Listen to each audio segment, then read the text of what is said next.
Bismillahirrahmanirrahim. Assalamualaikum warahmatullahi wabarakatuh. Semangat pagi, pagi, pagi, pagi.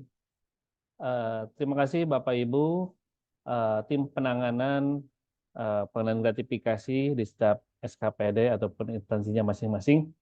Izinkan kami, tim evaluasi pengenalan gratifikasi kabupaten yang berada di Inspektorat, izin untuk sharing ya terkait tutorial bagaimana cara mengisi format identifikasi gratifikasi yang sebelumnya telah kami share ke Bapak Ibu. Baik, izinkan saya share screen. Oke, sesuai dengan tampilan layar yang sudah ada di hadapan Bapak Ibu tentunya, mudah-mudahan bisa disimak.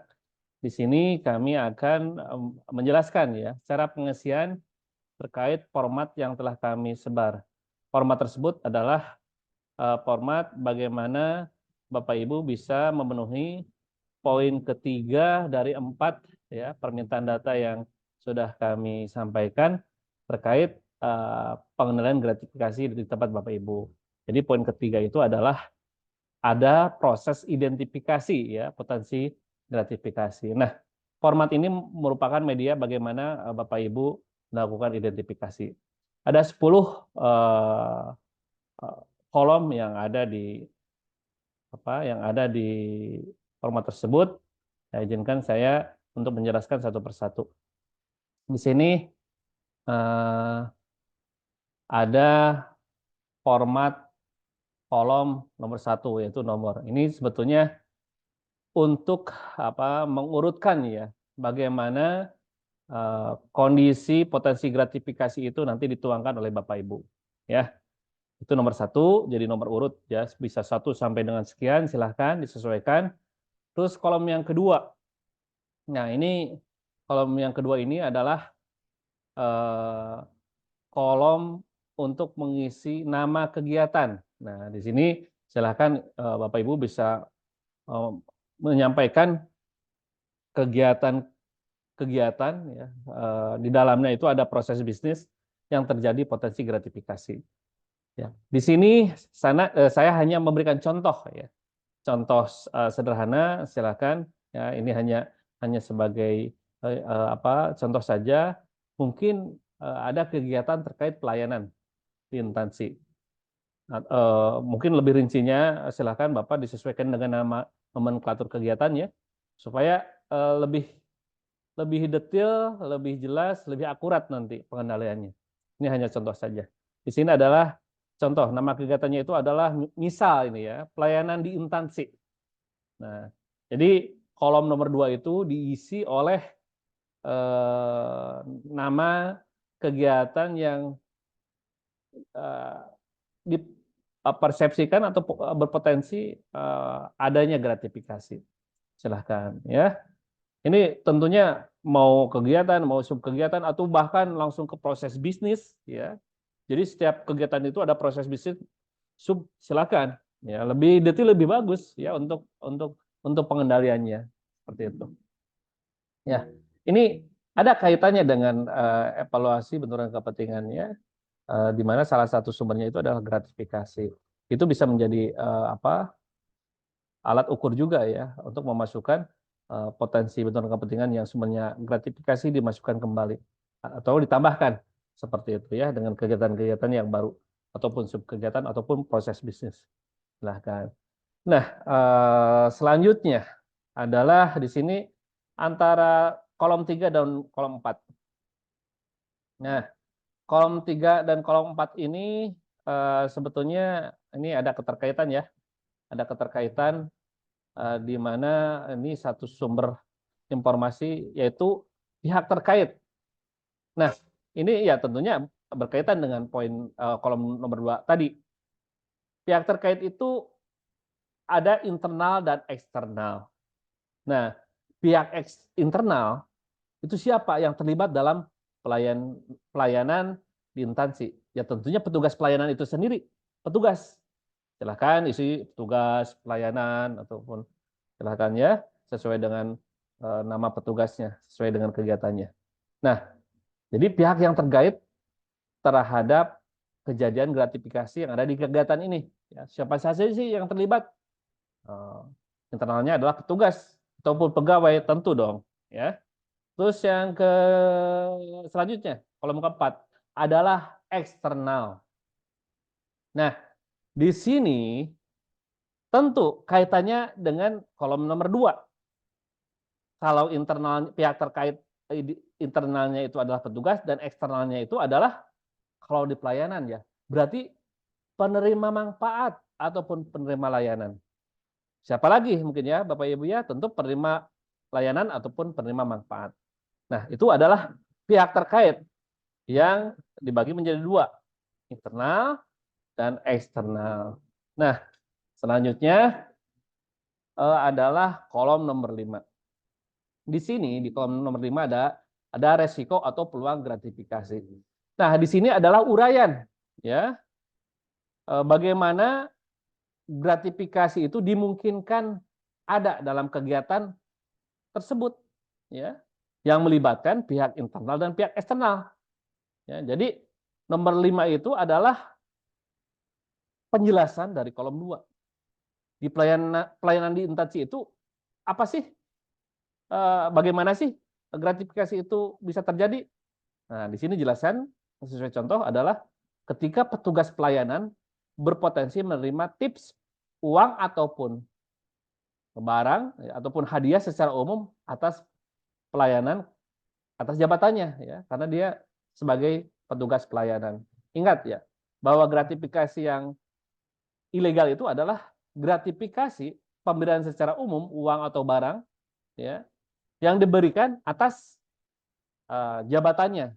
Nah, kalau di sini adalah dia sebagai pelayan yang diberikan oleh penerima manfaat atau penerima layanan. Nah, sekali lagi, jadi gratifikasi yang ilegal itu adalah gratifikasi yang diberikan kepada pegawai atas jabatannya. Ya, kalau kasus di sini kan, di sini contoh kegiatannya itu adalah pelayanan di instansi. Jadi si penerima manfaat ini eksternal memberikan sesuatu ke petugas ya karena dia seorang petugas. Itulah gratifikasi yang ilegal. Diberikan atas jabatannya. Oke, mudah-mudahan bisa dipahami ya dari poin 1, 2, 3, dan 4, dan 5 ya, seperti itu. Nah, kita sekarang maju ke kolom 6. Nah, kolom 6 agak ke atas. Kita mencontohkan hanya satu kasus saja ya. Mencontohkan hanya satu kasus saja ya. Nah, ini adalah kolom ke-6 itu adalah akar penyebab Bapak Ibu. Nah, kalau berbicara akar penyebab ya, ini bisa lebih dari satu Bapak Ibu ya. Silahkan. Ini bisa menjadi media diskusi juga tentunya. Kalau berbicara identifikasi nggak bisa dibuat oleh seseorang. Kami tidak mengharapkan lagi ada kejadian copy paste itu seperti itu ya. Atau mungkin seolah-olah ini data tidak ada perubahan yang adopsi dari tahun lalu. Nggak seperti itu. Tetap dibahas. Yang paling penting itu adalah pembahasannya. Ya. Jadi akar penyebab itu adalah bagaimana kita bisa menganalisis kenapa resiko atau peluang gratifikasi ini terjadi. Nah, di akar penyebab ini kita harus bisa menyimpulkan penyebab yang hakikinya apa sih, ya, yang membuat peluang atau resiko gratifikasi ini ada sebetulnya apa sih, ya. Di sini mungkin ini hanya contoh saja, karena lemahnya sistem pengendalian, ya, tidak ada penegakan dari pimpinan. Oke, adanya afiliasi. Oh ternyata kita sepakati bahwa ternyata di instansi saya ini seolah-olah sudah terjadi normalisasi, ada rasionalisasi nih, ya, bahwa hal tersebut dibiarkan oleh pimpinan. Oh berarti emang lemah ya sistem pengendaliannya ataupun sistem organisasinya. Oke, di sini bisa dicantumkan misalkan lemah sistem organisasi dalam kurung hal tersebut menjadi rasionalisasi. Ya, hal tersebut atau misalkan pimpinan ya, tidak memberikan sanksi terhadap pelanggaran tersebut. Ya, adanya rasionalisasi. Ada pembenaran ya dari semua pihak bahwa hal tersebut dibenarkan. Ya, misalkan permisif ya di sini ternyata akar penyebabnya itu kalau disimpulkan oh ternyata akar penyebabnya itu semua pegawai permisif ya melakukan karena dianggap benar karena semua melakukan. Jadi akar penyebabnya permisif. Bisa saja seperti itu Bapak Ibu. Ya. Terus kontrol yang ada saat ini sebetulnya sudah ada nih, Pak, pengendaliannya. SOP pelayanan sudah ada, fakta integritas sudah ada ya, setiap tahun dimutakhirkan tanda tangan. Terus impor terkait dengan anti gratifikasi ada, tapi tetap saja terjadi. Yaitu karena penyebabnya itu ada normalisasi korupsi di sini, ya. Permisif ya, semua dianggap semua melakukan dan dianggap benar. Karena pimpinan mengiyakan, ya. Oke. Terus rencana tindak lanjutnya seperti apa, Pak? Kalau kondisi seperti itu, ya. Organisasinya sudah mentolerir bahwa hal tersebut biarkanlah gitu ya. Nah, ini mungkin rencana tindak lanjutnya kayaknya perlu Pak ya internalisasi sosialisasi gratifikasi dan bentuk kepentingan ya yang dilakukan secara berkala supaya para pegawai termasuk pimpinan bisa paham nih. Silahkan ya. Ini diagendakan untuk sosialisasi secara berkala. Tujuannya supaya paham ya. Supaya paham ya para peserta, pejabat yang terkait paham dan tidak mau melakukan itu lagi karena dampaknya dan konsekuensinya tahu seperti itu. Terus yang kedua media informasi pelaporan. Jadi para pegawai ya ketika menerima gratifikasi bisa lapor karena penerimaan dan penolakan gratifikasinya kemana Pak? Nah, bikin media di sini ya media misalkan ada banner ketika yang isinya itu menginformasikan bahwa pegawai ketika menerima ataupun menolak gratifikasi wajib lapor ke UPG dengan alamat ya silakan diparigi ya ke inspektorat maksudnya. Terus kedua link aplikasi Goal ya yang diharapkan nanti para pegawai itu bisa melakukan langsung di Goal ya yang bisa di-download di Play Store. Ya, itu salah satu rencana tindak lanjut. Jadi poin 8 ini adalah prosedur ya, ataupun pengendalian tambahan ya ketika pengendalian yang sebelumnya sudah ada ya untuk mensempurnakan ya sehingga pengendalian itu lebih lengkap ya, lebih komplit, lebih kompre ya. Yang diharapkan bisa meminimalisir ya, bisa meminimalisir ataupun bahkan menghilangkan gratifikasi. Oke. Ya, untuk sementara semangatnya kan seperti halnya benturan kepentingan ya kalau emang tidak bisa dicegah ya dikendalikan. Ya, seperti itu. Nah, itu kolom 8 rencana tindak lanjut. Nah, penanggung jawab ini di kolom nomor 9 adalah penanggung jawab. Nah, penanggung jawab ini siapa? Tentunya ya lebih bagus kepala instansi supaya bisa mendorong ya penanganan tim penanganan gratifikasi di instansinya bisa mendorong bahkan semua pegawai untuk melakukan atau melaksanakan RTL ini ya sehingga RTL ini bukan hanya rencana tapi bisa dilaksanakan. Karena di poin 10 ada target waktu nih Bapak Ibu.